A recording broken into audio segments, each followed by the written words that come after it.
Salut tout le monde, c'est Samar et bienvenue sur GoDevOps. Donc aujourd'hui, on attaque l'épisode 7 de notre série sur la containerisation et on va voir c'est quoi une image de container.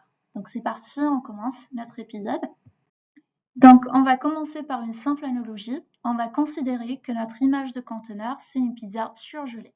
Donc la pizza, dans ce cas, représente l'application. C'est le cœur de ce que l'on souhaite exécuter. Les ingrédients, donc tout ce qui est sauce, tout ce qui est fromage et autres, symbolisent les bibliothèques et les configurations nécessaires au bon fonctionnement de l'application. Et la boîte, elle correspond au conteneur qui regroupe et protège l'ensemble. Donc l'avantage de ceci, c'est que tout est déjà prêt et facilement transportable. Et du coup, lorsqu'on a faim, on ne refait pas une pizza à chaque fois. On va juste prendre la pizza surgelée, on la chauffe et elle est immédiatement prête à être consommée. Donc les images de conteneurs fonctionnent de la même manière. On construit une seule fois l'application et toutes ses dépendances, puis on peut la déployer rapidement de façon fiable et identique, quel que soit l'environnement. Donc concrètement, une image de conteneur, c'est un paquet statique qui contient l'application, son environnement d'exécution ainsi que toutes les dépendances nécessaires à son bon fonctionnement. Et le principe est simple, on construit l'image une seule fois, puis on peut l'exécuter partout. Pour favoriser le partage et la collaboration, ces images sont généralement stockées dans des registres afin que d'autres développeurs ou équipes puissent les récupérer et les utiliser facilement. Donc pour résumer, une image de conteneur, c'est vraiment un modèle réutilisable permettant de lancer plusieurs conteneurs identiques, garantissant ainsi la cohérence et la fiabilité entre tous les environnements. Donc quand on parle d'image de conteneur, il faut vraiment imaginer quelque chose de modulaire et pas un bloc figé. Donc une image, elle est construite plutôt couche par couche et tout commence avec une image de base. Ça peut être par exemple du Ubuntu ou de l'Alpine ou tout autre système d'exploitation minimal. Ensuite, on empile d'autres couches et chaque couche correspond à une étape dans la construction. On peut avoir une couche qui peut installer un langage de programmation, une autre qui ajoute ton application, une autre qui configure ce qu'il faut pour que tout fonctionne correctement.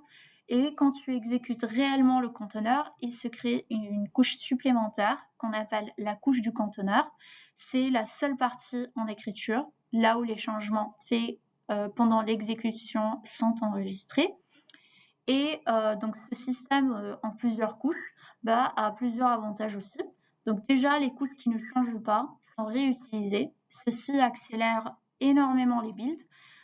Seules les couches donc modifiées sont reconstruites et comme tout est empilé, ton image finale, elle reste légère, modulaire et facile à partager. Donc au lieu de voir une image comme un fichier unique, c'est plutôt un jeu de Lego. Donc tu empiles des briques et à la fin tu obtiens une construction complète. Et si tu modifies une brique, tu n'as pas besoin de tout reconstruire, donc juste cette partie-là que tu viens de modifier. Donc pourquoi cette format en couche est aussi intéressante? Donc c'est quoi les avantages de cette format?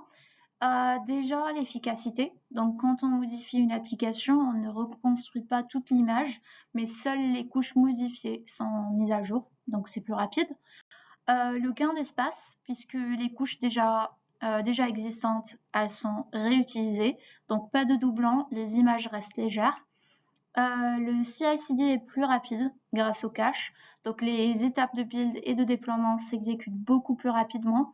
Et le partage est cohérence puisque les couches peuvent être partagées entre plusieurs conteneurs, ce qui évite aussi la duplication et garantit la même base partout. Donc en fait, c'est comme construire un mur avec des briques. Donc tu n'as pas besoin de tout recommencer à chaque fois. Tu gardes la base solide et tu rajoutes simplement les nouvelles briques au-dessus. Donc les images de conteneurs fonctionnent exactement de la même manière. Donc voyons maintenant ce qui se passe un peu en coulisses. Donc une image de conteneur, elle est composée de plusieurs couches. Et chacune de ces couches, elle est identifiée d'une manière unique par un hash et par une version. Ce système, il permet de détecter rapidement si une couche a changé ou si elle peut être réutilisée. Ces couches sont stockées dans des registres, ou bien publics comme l'exemple de Docker Hub, ou bien privés au sein d'une entreprise.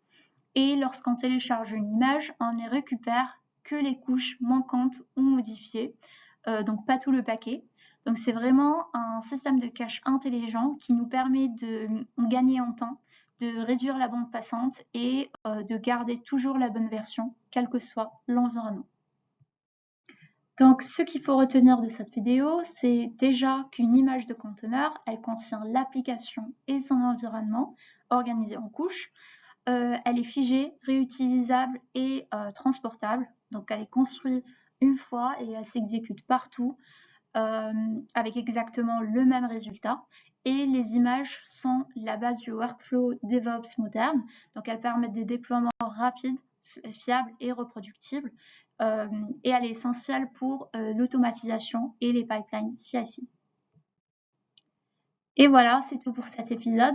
Donc, si la vidéo vous a aidé à y voir plus clair, n'hésitez pas à liker, à vous abonner et à activer la cloche.